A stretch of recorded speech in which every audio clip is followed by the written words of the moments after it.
Tai labas vakaras, merginos, panelės, moterys, visos.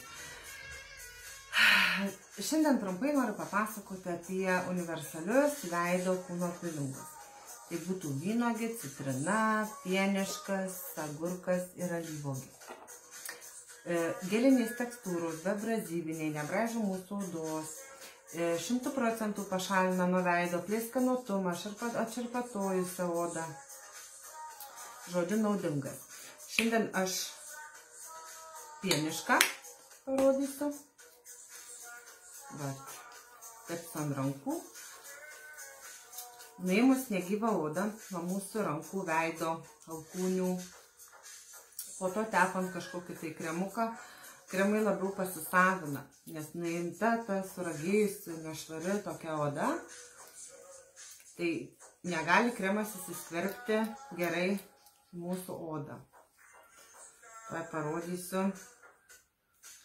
Neparodžiau, kad tikrai gelinė tekstūra. Parodysiu.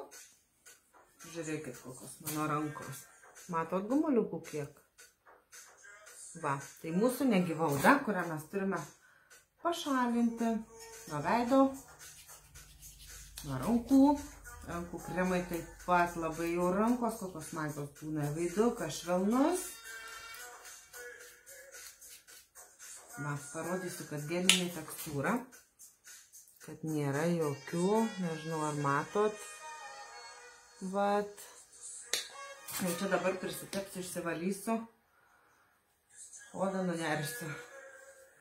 Nenunersit, tikrai odos, nusimsit negyvą odą.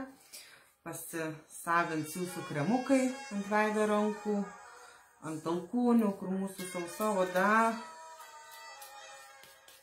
Vat, nu ką, tai tiek, gero vakaro, norinčias įsigyti, galite kreiptis į mane, ten Jurbarkas, į kitus miestus siunčiu, tai tokia priemonė reikalinga visoms mums moterims, tai gero vakaro.